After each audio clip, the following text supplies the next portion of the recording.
a fight with Kobe Covington would be next, the rematch. It was a war. It wasn't a Yes. fight. It was a war. They So both wanted the fight badly. After each round, they were staring at them, laughing at each other.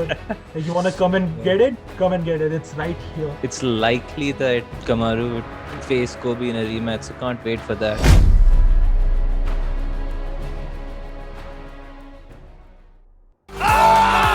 He slapped it! Let's go, champ! He's not gonna make it! Unbelievable! Buster Douglas is the new heavyweight champion of the world! So it's been a while since we made our last video, and you can say that we've taken quite the break, but we're back. Hey guys, I'm Tejas. That's the fine. Hello, guys. And we're gonna talk about a really thrilling event, which was UFC 268. But I think let me correct you. It was Warzone. Warzone, no doubt about it. And it wasn't just the main event that delivered. Every match on that card had something brilliant to offer. But of course, we are going to talk about what we thought was the most entertaining fight. The main event between Kamaru Usman and Kobe Covington, one that you cannot miss. What happened the last time, Dipan? Yeah, I mean, last time also when they fought, it was a complete war, I mean, they both came out at it and they delivered some powerful shots. We expected the match to go a bit towards the ground also from Kobe, which did not happen. It was all strike stand-up fight, and Usman capitalized the match in the fifth round. And Kobe was a bit like not sure of the decision by the referee, and he was Right. arguing for it, but I felt that that decision given was on point. So he got his rematch again. And Right. for what do you think? Let's start from the beginning. How do you think when they approached the match? How were the body languages, and what do you think? Like, were they too confident or overconfident? I mean, a lot about the body language has to do with their activity in recent times. But I'll get back to that. Usman has been pretty active. Let's put it out there. He's fought Masvidal twice, absolutely cleared him. He's beaten a top contender in Gilbert Burns, and he's on a real high pedestal here. He's one of the top fighters of all time, so he should have been soaring in confidence. Kobe, on the other hand, he fought Tyron Woodley Tyron, yeah. last year in September. Dominant win for him, but hasn't been as active. So one would expect Usman to be much more confident, and I didn't see as much of a disparity. What do you see, Dipan?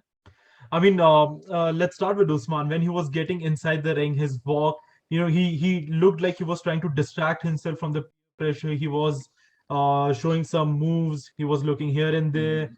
But as soon as he approached the ring and he got in, his confidence, started reaching a level higher and higher and higher, to a point where Kobe was not looking at Usman. He was facing the crowd.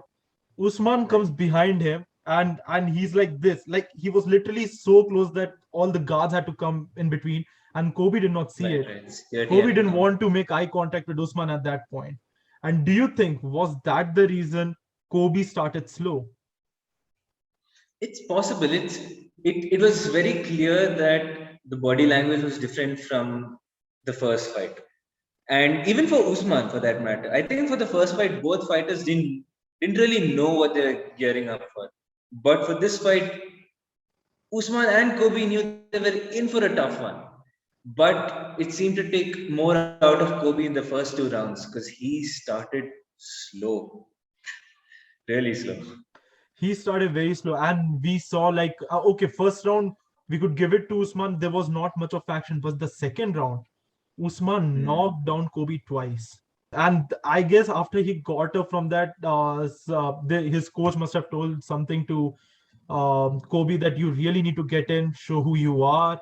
And then Kobe Right, started right. feeling himself, and that's where he started. He got his old fighting style back. Third, fourth round, the ground that we expected from Kobe in the previous bout, he showed it us. He showed it to us in the fourth round of this match. Right. So that's why I So I feel that, mean, yeah. yeah. So Usman, he started off controlling the center in the first two rounds and flicking out the jab, and Kobe really didn't have much to offer. We did so our predictions since we didn't mention it earlier, I predicted a round 4 TKO win for Usman, and Deepan predicted a round 2 win for Knockout. TKO Yeah. win for Usman. And he almost got his prediction right. I also I felt assumed Usman should have gone there and given me a extra victory over you in prediction, but he didn't. He just not just today, not today. not today. Yeah. And another thing that I did assume was going to happen was Kobe shooting for the takedown, which was something that was missing from the last fight, and he tried it from the very first round, not to much success, and he even got knocked down, as the client said, in the second round. And from there on, we really thought that this wasn't going to last long, but then he showed some resurgence. But then, boy, oh boy, he showed why we all wanted to see him against Usman again, because he gave a tough fight in the first bout. He gave a tough fight again in the second bout. I felt he fell a little short, just because of the first 2 rounds. But then he made it up in the third and fourth round because of the ground control. But fifth round was just an inch more towards Usman. Right. So that was, and So, our scorecard. despite a great comeback from Covington in rounds 3 and 4. By the way, round 4 was so strong, it reminded me of round 4 of the last match, where in the last match he was fighting with a broken jaw. This match he was fighting after getting knocked down twice in the second round. So he's really tough. But Usman, being the champ, he just knows how to pull it out of the bag and do enough to win it and seal the deal in the 5th round. And naturally, he got the unanimous decision victory. Did you agree with the scorecards, though? I mean, on our scorecard, we had 3 rounds to Usman, the first, second, and fifth one. And third and fourth, we had it towards Kobe. So what we thought was 47-48 victory to Usman, right?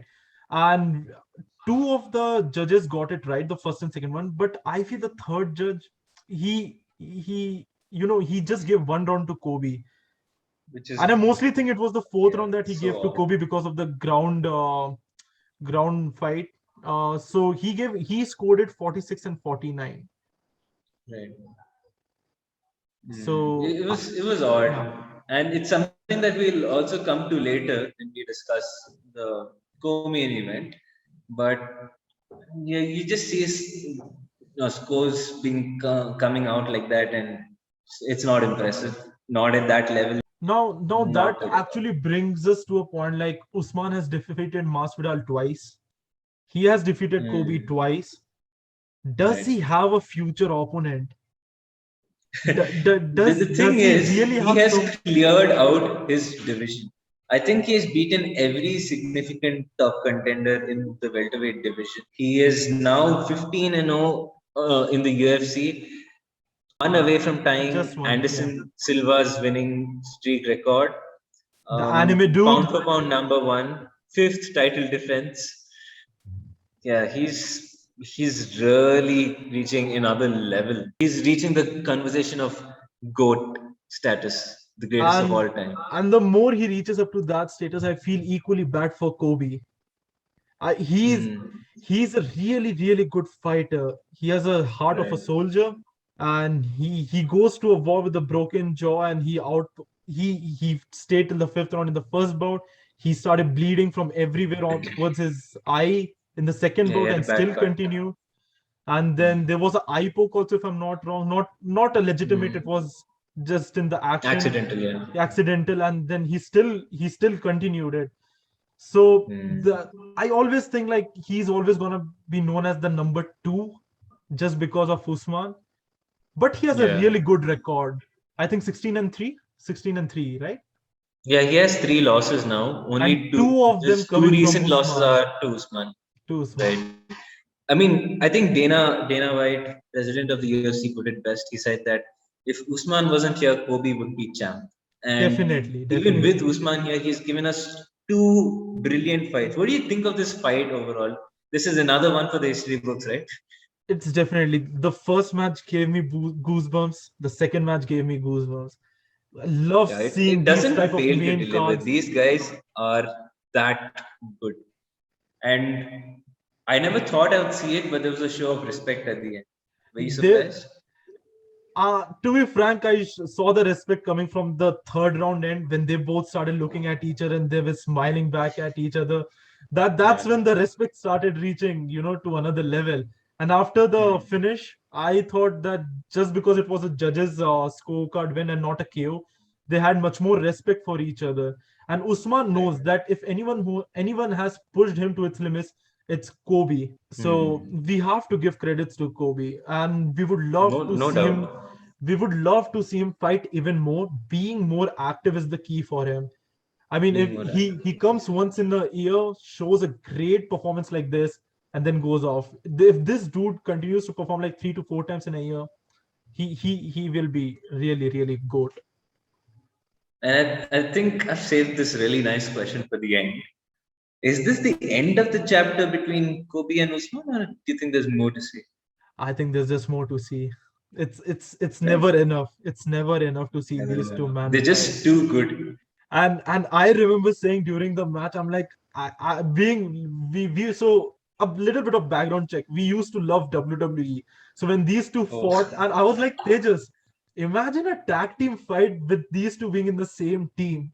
Whom would oh you even put goodness. against? So they are that too good of a contender. Uh, we've So come a long way. we have come a long way.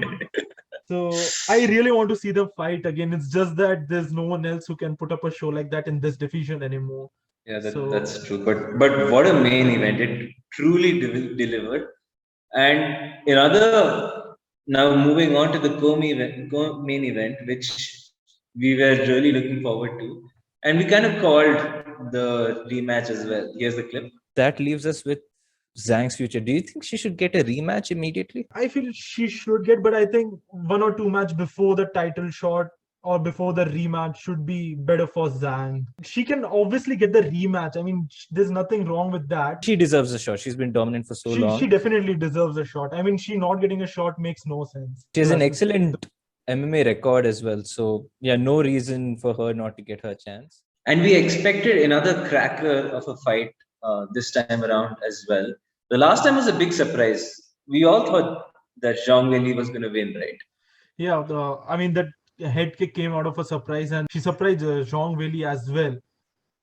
So exactly after that fight, we called it like, okay, it was a bit of surprise, and if it wasn't the case, then Zhang Weili could have outperformed Rose.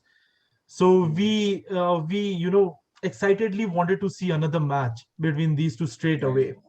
And as we saw in the second bout, these two went up to the fifth round. So Zhang Weili had a great start, right? Predictions. Ah, I, okay, you I got that. I get another point, which is why I'm a bit excited. Not every day that I get to celebrate like this. He predicted a second round or third round finish for Rose, and because I thought that the rematch with Rose and Joanna went the distance, I thought something similar would also happen for this match. Purely speculative, so not too much credit, but I'll take a little something. So coming into the match, okay, let's leave the predictions. Yeah, Coming into the match. let's leave it. So what do you think? How did it go? Zhang Weili got the first round? Zhang Weili got the first round, and also they were obviously very tentative. Rose moving around all over the place, coming in and out of the pocket and landing strikes. But Zhang Weili gets her to the ground and slowly starts letting off some Khabib level shots. It really reminded me of Khabib's ground and pound. Not that it was that effective, but the way she was swinging for it really showed her intent in the first round. It was very clear, um, one round up to Zhang. But then The Rose second round. came right Yeah. back into the contest. So that's the exact moment I thought like, okay, yes, my prediction's gonna come true. But then Oh, nearly. I feel I'm getting snatched off my prediction victories, even with Usman and Kobe match. So I saw this from Rose. She couldn't capitalize on the opportunity presented to her. She couldn't finish it at that time, and even in the third round, when Rose back hit the mat, and Zhang was coming at the like from the top, right, in that position. So Rose Right. continuously started giving the upward kicks, the up leg kicks, Up kicks, yeah. up kicks. Yeah. So and that time one of them connected Zhang Wei's face, and she was down. And even at that point, I thought Rose could have capitalized that Was moment, it but she that or the didn't. left hook? I think that connected, but also like they were on the feet and something seemed to have dropped her, and Rose was on top. And now Rose is great with submissions. So it would have made sense for her to go in for the submission and like get a finish right there. But that did not happen, That did not happen. unfortunately. Even in the fifth round, we expected a strong finish from Rose. By the way, one of the coldest picture I've ever seen. Rose holding the hands like then looking down at Zhang Wei. Damn that picture. That Oh, was God. I just. haven't found it yet, but I'm definitely gonna search for it, and if I do We find will, it, we it'll be will put right it. here. Yeah, That was cold, that no was doubt straight about out it. cold. And it And was very close coming into the last round, actually. yeah, and Zhang that's why we were continued on to our get feet. Yeah, takedowns and control Rose up against the fence on the ground. Rose had some beautiful ground defense. Let's put it that way. yeah. Yeah, Zhang took her back, but she defended it pretty well.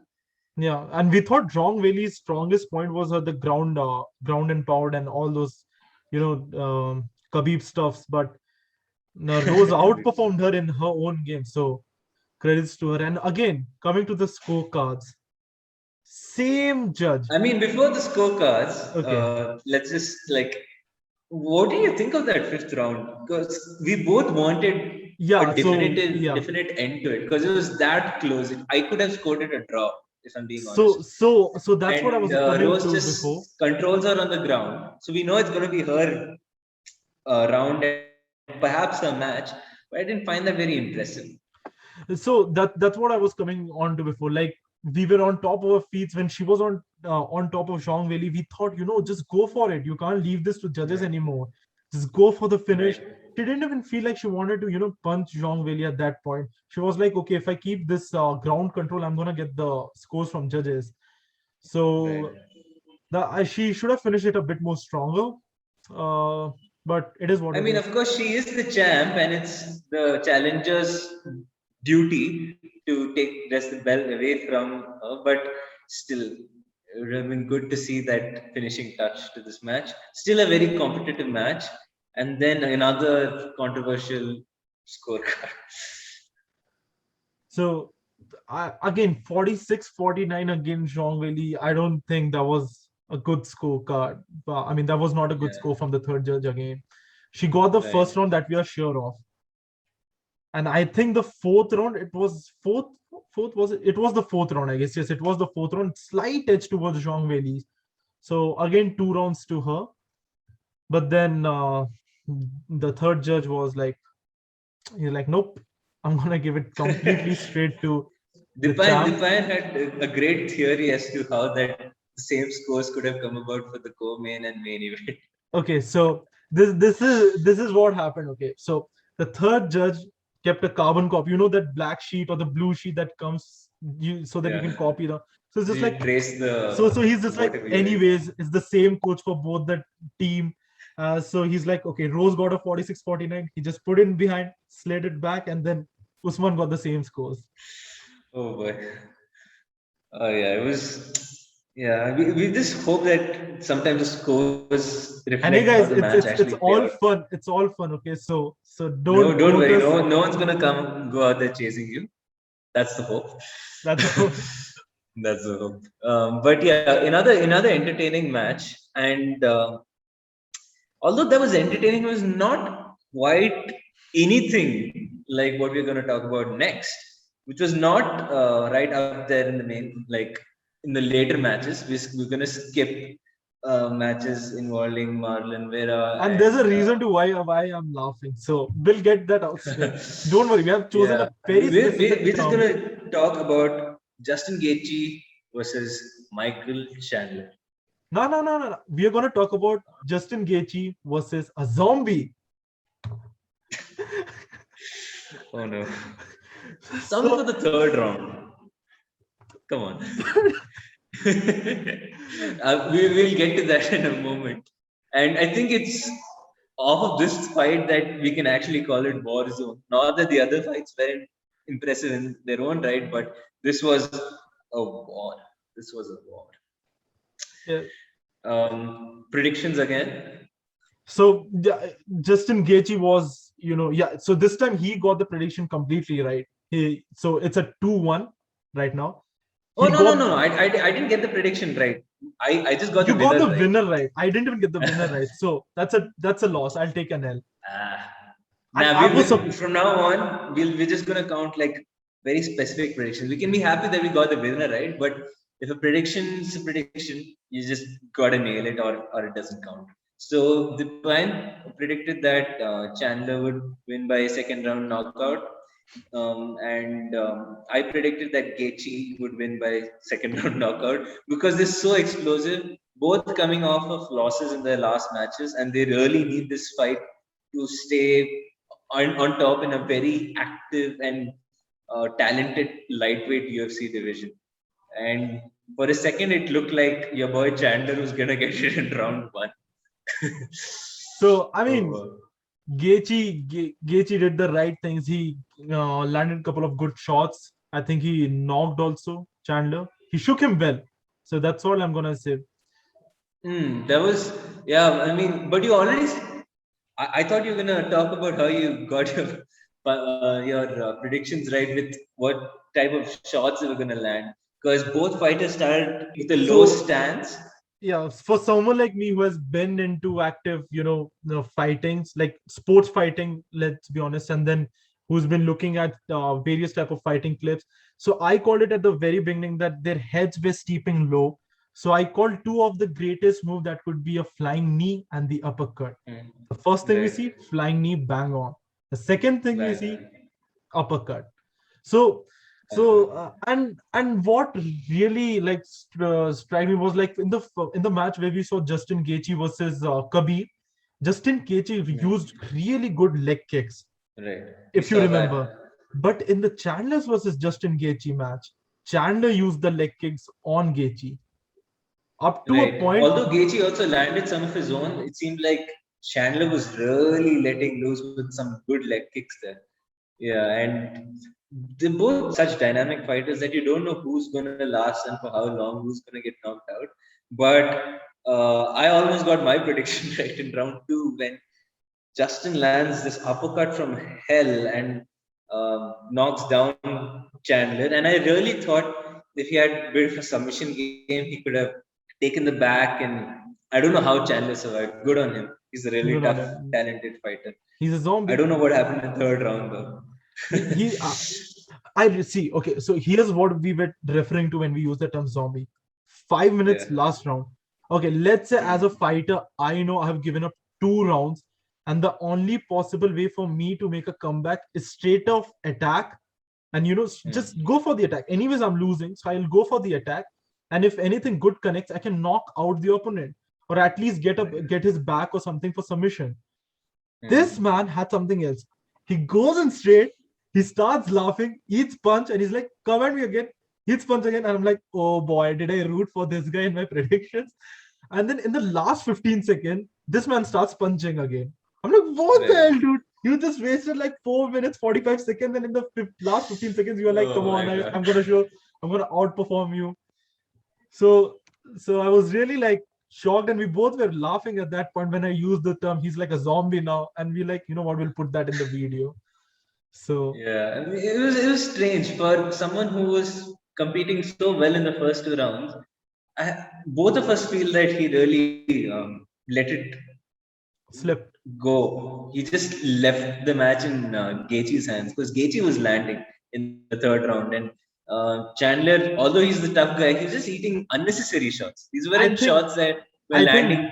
I think that uppercut did him bad. That uppercut did him bad.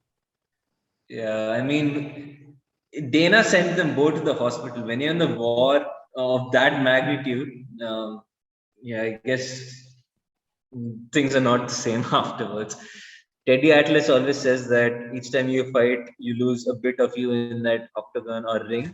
He lost all of it in the second round. He lost all of it in his second round. Oh no. We hope both of them are okay, because that was one of the best, most entertaining fights we've seen, like, So ever. all the three events. So were you surprised Justin Gaethje's match against Chandler was at the bottom of the main card?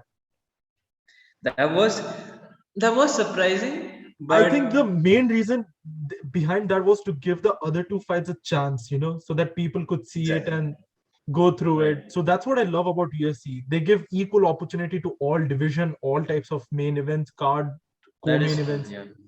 So that's the Yeah, not just it's not just about the co-main and the main event. They really do have stacked cards. Even their prelim fights are often have ex-champs. And, yeah, it's really good how they build up to the best matches. a wonderful event overall. Wonderful event Completely overall. exciting. Really enjoyed it. Yeah, really enjoyed it.